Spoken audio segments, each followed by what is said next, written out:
Yes Prasad Reddy గారు మీరు విన్నారు కదా 3 బైట్లు 2 సార్లుగా ప్లే చేశాను పరిస్థితిని బట్టి 2 సార్లు ప్లే చేయాల్సి వచ్చింది ఏంటి అసలు కూటమి ఎందుకు కట్టారనే దానిపైనే ఒక క్లారిటీ లేకపోతే ఈ కూటమి పైన ప్రజలకు ఏం క్లారిటీ వస్తుంది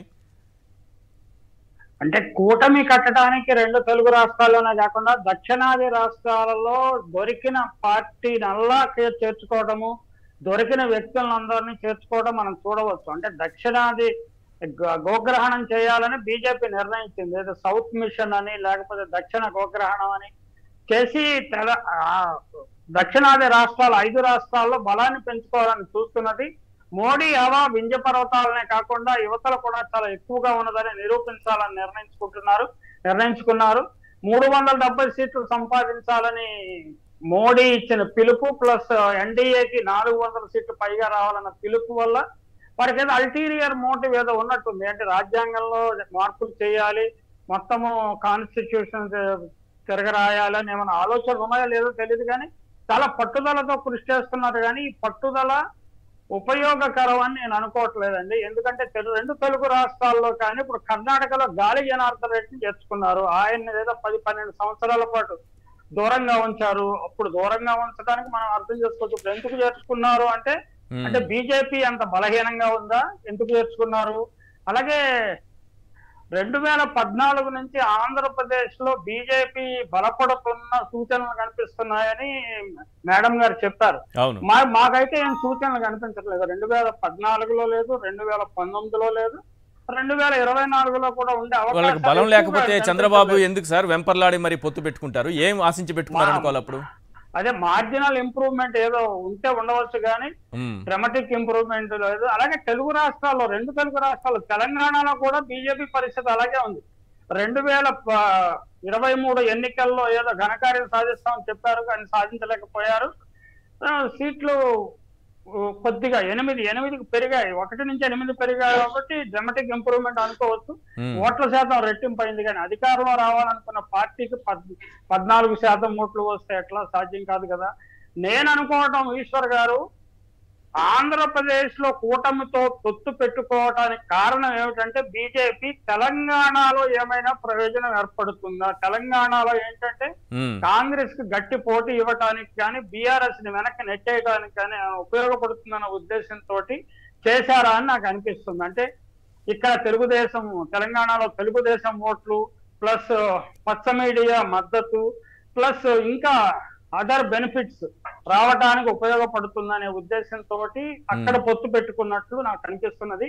అక్కడ పొత్తు వల్ల బీజేపీతో పొత్తు కూటమిలో కొన్ని సీట్లు తీసుకోవడం వల్ల నిజానికి వైసీపీకి అడ్వాంటేజ్ గా మారే అవకాశం ఉన్నది.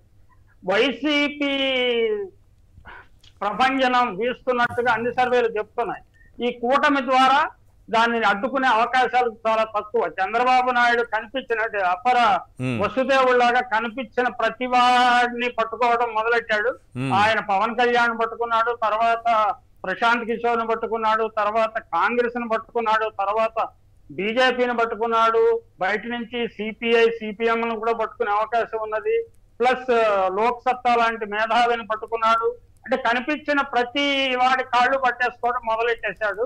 చంద్రబాబుకి భయం అనేది ప్రవేశించింది, ఓటమి భయం ఆయన ఖచ్చితంగా ప్రవేశించింది.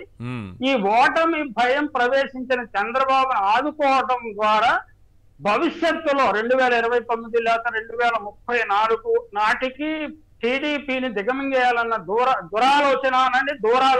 ఏ ఆలోచనతోటి ఒక బీజేపీ ఒక వ్యూహాత్మకంగా అడుగులు వేస్తున్నట్టుంది. కానీ ఇప్పుడు పెట్టుకున్న కూటమి వల్ల ఖచ్చితంగా బీజేపీకి గాని కూటమికి గాని పెద్దగా ఉపయోగం కాదు. బీజేపీ ఈ పొత్తు పెట్టుకోవడం ద్వారా వేరే ఆలోచన ఏమన్నా చేస్తోందా భవిష్యత్తులో? భవిష్యత్తులో ఖచ్చితంగా ఉందండి. ఖచ్చితంగా బీజేపీ లాంగ్ టర్మ్ ప్లాన్, ఆవిడే చెప్పారు లాంగ్ టర్మ్ ప్లాన్ తోటి మేము వెళ్తున్నాము. 2014 నుంచి 2024 వరకు ఏం ప్రయోజనం రాలేదు బీజేపీకి. మేబీ నెక్స్ట్ 10 years ఏమైనా ప్రయోజనం ఉంటుందని ఆశిస్తున్నారు. తర్వాత అంటే politics is very dynamic game. అందువల్ల ఈ 10 ఏళ్లలో ఈ 5 ఏళ్లలో ఎట్లా మార్పు వస్తుంది, బీజేపీ పరిస్థితి దేశ స్థాయిలో ఇంకా బలపడుతుందా లేదా బలహీన పడుతుందా, 2024లో ఏమవుతుంది, దక్షిణాది రాష్ట్రాల్లో ఏమవుతుంది, ఇవన్నీ మనం ఖచ్చితంగా ఇప్పుడు ఊహించడం చాలా కష్టము. అంటే రామ మందిరం కట్టిన తరువాత కూడా బీజేపీలో ఈ దేశంలో ఎన్నికలన్నీ స్వీప్ చేస్తామన్న కాన్ఫిడెన్స్ రాలేదు అనే దానికి ఇవన్నీ సంకేతాలు. అంటే 400 సీట్లు ఎలా పెట్టుకున్నారు సార్ మరి? పార్టీ నుంచి ఎన్డీఏ నుంచి వెళ్లిపోతున్న అనేక పార్టీలు వెళ్లిపోయాయి. అందులో ఇప్పుడు 38 పార్టీలు, చిన్న చితక పార్టీలు, తాడు బంగారు లేని పార్టీలు, చిరునామా లేని పార్టీలను కూడా తీసుకొచ్చేసి మా కూటమిలో చేర్చుకుంటున్నారు. అంటే ఇదేదో అంబరెల్లా కొయిలేషన్ లాగా 1%, 5.5% ఓట్లున్నా కానీ వాళ్ళని చేర్చుకోవాలి. ఎన్నికల తర్వాత ఏదైనా అవుతుంది కానీ ఎన్నికల ముందు చేర్చుకోవాలన్న ప్రయత్నం అయితే జరుగుతున్నదని. రవిచంద్రారెడ్డి గారు మీ పాయింట్ ఏంటి సార్? ఇప్పుడు లాంగ్ టర్మ్ ప్లాన్ 2024 తర్వాత 29 కోసం ప్రసాద్ రెడ్డి గారు ఏదైతే చెప్తున్నారో అంత లేదు సార్. లాంగ్ టర్మ్ ప్లాన్ అవసరం లేదు, షార్ట్ టర్మ్ ప్లానే. ఒక 60 రోజులు గడిస్తే ఎలక్షన్ అయిపోతుంది. కౌంటింగ్ అయిపోగానే బాబు గారు ఓడిపోతారు. బాబు గారు ఓడిపోగానే వాళ్ళ దుకాణం బంద్. ఏదన్నా 1-6 సీటు గెలిస్తే బీజేపీ ప్రతిపక్షంగా తయారయ్యే అవకాశం ఇన్స్టెంట్ గా ఉంది. కానీ ఇంతలోటి దానికి అంతలోటి పొత్తు. ఎందుకంటే బాబు గారి కళ్ళల్లో ఆనందం కోసం పురంధేశ్వరి గారు చేసిన ఏర్పాటు, ఇక్కడి నుంచి పంపించిన మెషిన్ ఏదైతే పొత్తు ఏదైతే ఉందో, పవన్ కళ్యాణ్ ఒకరు, సీఎం రమేష్ గారు ఒకరు, సుజనా చౌదరి ఒకరు, గరికపాటి రామ్మోహన్ రావు గారు ఒకరు, టీజీ వెంకటేష్ గారు ఒకరు, లేకపోతే అనేక మందిని చిన్న చిత్గా చాలా మంది ఉన్నారు. స్పోక్స్ పర్సన్స్ రూపంలో, ఆ రూపంలో, ఈ రూపంలో చాలా మంది జగన్ వెళ్ళిపోయి బీజేపీలో చేరి అక్కడి నుంచి లాబింగ్స్ గా మరి అక్కడ ఉన్న గమ్మంపాటి రామ్మోహన్ గారితో రాత్రి పగులు లాబింగ్ చేసి నానా తంటాలు, నానా గడ్డి కడిచి కాళ్ళు బేరాలకు వచ్చి చెప్పారు కదా, పవన్ కళ్యాణ్ తిట్లు తిన్నాను, నానా చీవాట్లు పెట్టుకున్నాను. ఎందుకు? చంద్రబాబు నాయుడు గారు లాంటి వ్యక్తితో మేము కలవమని బీజేపీ చెప్తే నానా తిట్లు తిట్టించుకొని పాపం త్యాగతనుడు. సార్ అతనికి ఏం లాభం? రాష్ట్రానికి ఏదైనా మేలు చేస్తే అతనికి ప్రజల్లో లాభం, చంద్రబాబుకి మేలు చేస్తే ఏం లాభం? అక్కడే అందరూ అతన్ని ప్యాకేజ్ స్టార్ అనేది. అందుకని ఆ ప్యాకేజ్ కోసం ఎంతకైనా తెగించి నానా తిట్లు తిని నానా గడ్డి గడిచి ఏదైతే పాటలు పడ్డాడో సార్, దయాధర్మంతో ఏదైతే చేశారో ఆ ప్రయత్నమే. ఖచ్చితంగా 2024 ఎలక్షన్ తర్వాత చంద్రబాబు నాయుడు గారికి రాజకీయ జీవితం ముగియబోతుంది. టీడీపీ అనేది వ్యానిష్ అయ్యి ఖచ్చితంగా కూడా బీజేపీలో మెర్జో లేకపోతే మరో రూపంలోనూ బీజేపీ ప్రతిపక్షంగా తయారయ్యే అవకాశం ఉంది. కానీ దానికోసం సిద్ధాంతాలు లేకుండా సాక్షాత్ ప్రధానమంత్రి గారిని ఏదైతే ఉగ్రవాదం అంటే జెండాకి జెండా కలిపి అజెండా లేకుండా, అది కూడా మన ఎన్డీఏ మొదటి సభ జరిగింది కదా చిలకలూరుపేట దగ్గర, అక్కడ కూడా నేను మోడీ గారిని ఇలా అన్నాను, కానీ తర్వాత తెలుసుకున్నాను ఆయన వల్ల ఇది జరిగింది కాబట్టి నేను మళ్ళీ పోతున్నాను, ఇందుకే నేను పొత్తు పెట్టుకున్నానని కూడా ఒక్క మాట చెప్పలేదు. ఏదో మేము ఢిల్లీలో మాట్లాడుకున్నాము, మేము ఇక్కడ వచ్చి సభ పెట్టుకున్నాము, మీరందరూ వినాలి. అప్పుడు మోడీని తిట్టాను, మీరందరూ క్లాప్స్ కొట్టారు. ఇప్పుడు మోడీ గారిని పొగుడుతున్నా మళ్ళీ క్లాప్స్ కొట్టండి. అంటే గొర్రెల్లా చూస్తున్నారు తప్పిస్తే ప్రజల్ని వాళ్ళకి ఒక క్లారిటీ ఇవ్వట్లేదు సార్. చంద్రబాబు నాయుడు గారి పాలసీ ఒకటే సార్ ఈశ్వర్ గారు, వినేవాడు అమాయకుడైతే చెప్పేవాడు చంద్రబాబు నాయుడు. ఆయన ఏం చెప్పినా జనాలు నమ్మాలి. అందుకని కమలం పువ్వు తీసుకొని జనాలు చెవులో పెట్టాడు. ఏదో దేవుని దయ అది ఇది. పవన్ కళ్యాణ్ కూడా ఏదేదో మాట్లాడారు, పాచిపోయిన లడ్డూలు అన్నారు, హిందీలో తిట్టారు, తెలుగులో అర్థం కాదని మళ్ళీ హిందీలో తిట్టారు.